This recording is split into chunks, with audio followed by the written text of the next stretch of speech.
Welcome friends. 21/12/2014 રોજ લેવાયેલી બિન સચિવાલય ક્લર્કની એક્ઝામમાં જે મેથ્સના ક્વેશ્ચન પૂછવામાં આવ્યા હતા તેનું આજે આપણે સોલ્યુશન જોઈશું. પ્રથમ પ્રશ્ન હતો 6% લેખે 6000નું બીજા વર્ષનું ચક્રવૃદ્ધિ વ્યાજ ખાલી જગ્યા થાય. તો તેના માટે આપણે સાદા વ્યાજનું સૂત્ર યુઝ કરીશું, PRN/100. આપણા પાસે 6000 રૂપિયા પ્રિન્સિપાલ છે, માટે 6000 × 6 × 1/100 માટે પ્રથમ વર્ષના અંતે આપણને 360 રૂપિયા મળે છે. હવે ચક્રવૃદ્ધિ વ્યાજ શોધવાનું હોવાથી પ્રથમ વર્ષનું સાદું વ્યાજ આપણે પ્રિન્સિપાલમાં એડ કરીશું, એટલે કે 6000 + 360 માટે પ્રિન્સિપાલ પ્રથમ વર્ષના અંતે 6360 રૂપિયા થશે. હવે બીજા વર્ષમાં 6360 પ્રિન્સિપાલ છે, તેથી 6360 × 6 × 1/100 માટે બીજા વર્ષના અંતે 381.60 રૂપિયા આપણને ચક્રવૃદ્ધિ વ્યાજ મળે છે.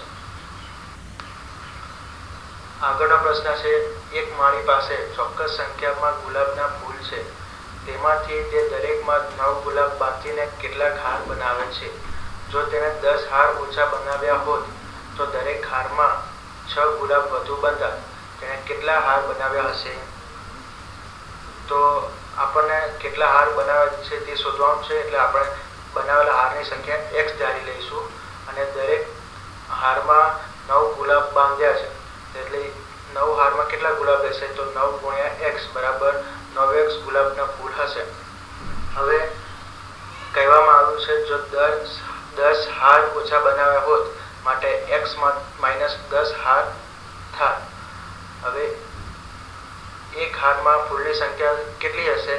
તો 9 ફૂલ તો દરેક હારમાં જ છે અને વધુ 6 ગુલાબના ફૂલ બાંધી શકાતા, એટલે દરેક એક હારમાં ફૂલની સંખ્યા 6 + 9 = 15 થાય. માટે 9x = 15 × x - 10 માટે 9x = 15x - 150 માટે 15x - 9x = 150 માટે x = 25 માટે 25 હાર બનાવ્યા હશે. આગળનો દાખલો છે ₹315 ખાલી જગ્યાના 90%. આપણે જાણીએ છીએ દરેક ટકાવારી 100 ઉપર શોધાય છે. માનો કે તે સંખ્યા x છે, માટે x × 90/100 = 315 માટે 90x = 315 × 100 માટે x = 315 × 100/90 માટે x = 35 × 10 માટે x = 350. એટલે આપણે કહી શકીએ કે 350 ના 90% 315 રૂપિયા થશે. આગળનો દાખલો છે, એક પાણીની ટાંકીને 2 નળ બેસાડેલા છે. નાનો નળ ખોલતા ટાંકી 6 કલાકમાં ખાલી થઈ જાય છે અને ફક્ત મોટો નળ ખોલતા બધું જ પાણી 4 કલાકમાં ખાલી થઈ જાય છે. જો બંને નળ એક સાથે ખોલવામાં આવે તો ટાંકી કેટલા સમયમાં ખાલી થઈ જાય? તો 1 કલાકમાં નાના નળે કરેલું કામ 1/6 જેટલું થશે. તે જ રીતે મોટા નળે 1 કલાકમાં કરેલું કામ 1/4 થશે. હવે બંને નાનો અને મોટો નળ સાથે ખોલવામાં આવે તો 1 કલાકમાં કેટલું કામ કરશે? તો તે શોધવા માટે 1/6 + 1/4 બંનેનો 6 અને 4 નો લસા લઈશું, માટે આપણને મળશે 10/24 = 5/12. નાના અને મોટો નળ 1 કલાકમાં સાથે મળીને 5/12 જેટલું કામ કરશે. હવે આપણે જોઈશું 5/12 જેટલું કામ કરતા બંને નળને 1 કલાક લાગે છે, તો 1 કલાકમાં બંને નળ કેટલું કામ કરશે? તો 12/5 = 2 કલાક 2/5 મિનિટ. બરાબર, એટલે આપણે કહી શકીએ 2 કલાક ને 24 મિનિટ. 24 મિનિટ કઈ જાય? તો 2/5 × 60 કરીએ તો આપણને 24 મિનિટ મળશે. તો આપણે કહી શકીએ નાનો અને મોટો નળ એક સાથે કામ કરશે તો 2 કલાક અને 24 મિનિટમાં આખી ટાંકી ખાલી થઈ જશે. એના પછીનો પ્રશ્ન છે, એક ક્રિકેટ ટીમના પહેલા દાવમાં પ્રથમ 6 ખેલાડીઓએ કરેલા રનની સરાસરી 75 રન અને અંતિમ 6 ખેલાડીઓ કરેલા રનની સરાસરી 35 રન છે. જો ટીમમાં તમામ 11 ખેલાડીઓએ કરેલા રનની સરાસરી 50 રન હોય તો છઠ્ઠા ખેલાડીએ કેટલા રન કર્યા હશે?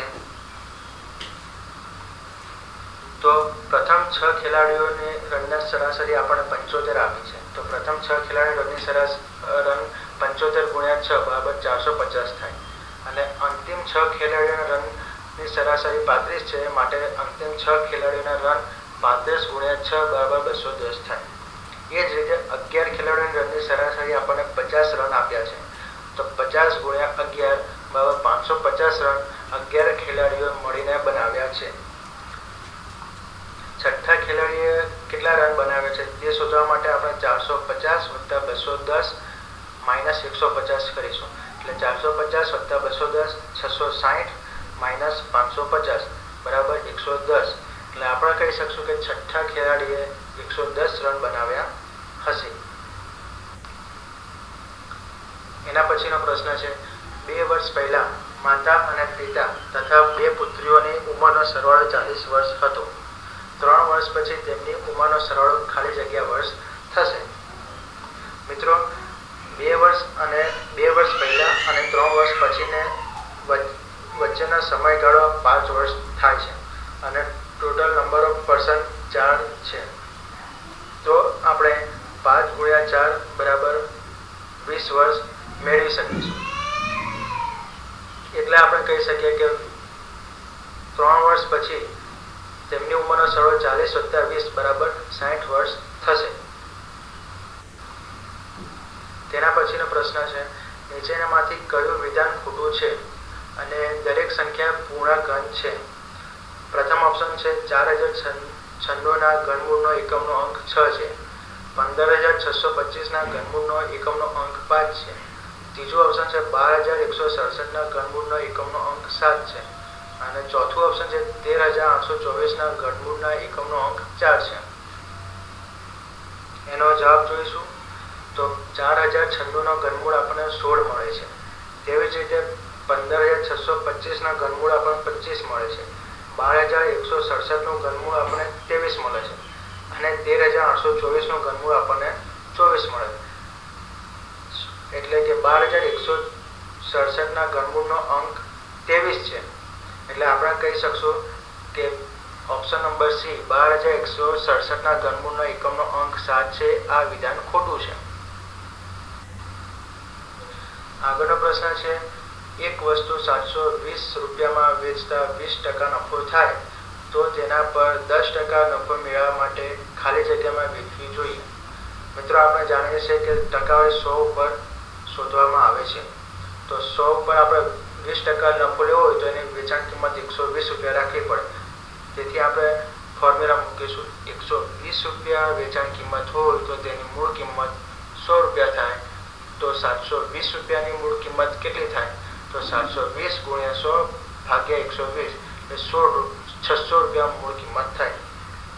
તો હવે 600 રૂપિયા મૂળ કિંમત ઉપર 10% નફો આપણને લેવાનો છે. તો 600 ગુણ્યા 10 ભાગ્યા 100 એટલે કે 60 રૂપિયા. તો તેની વેચાણ કિંમત કેટલી થવી જોઈએ? તો 600 + 60 બરાબર 660 રૂપિયા. તો એ વસ્તુમાં 10% નફો મેળવવા માટે આપણે 600 રૂપિયાની મૂળ કિંમતની વસ્તુ 660 રૂપિયામાં વેચવી જોઈએ. આગળનો પ્રશ્ન છે, 10%ના દરે 3 વર્ષ માટે સાદા વ્યાજે નાણાં રોકવાથી રોકાણના ખાલી જગ્યા ભાગનું વ્યાજ મળે. તો PRN ભાગ્યા 100 સાદા વ્યાજની ફોર્મ્યુલા આપણે યુઝ કરીશું. પ્રિન્સિપલ આપ્યું નથી, માટે P ગુણ્યા 3 ગુણ્યા 10 ભાગ્યા 100 એટલે કે 3 ભાગ્યા 10 ભાગનું વ્યાજ આપણને મળશે. મિત્રો, અમારો વિડીયો તમને પસંદ આવ્યો તો જરૂરથી લાઈક કરજો અને શેર કરજો તથા ચોક્કસથી સબસ્ક્રાઇબ કરજો. નમસ્કાર.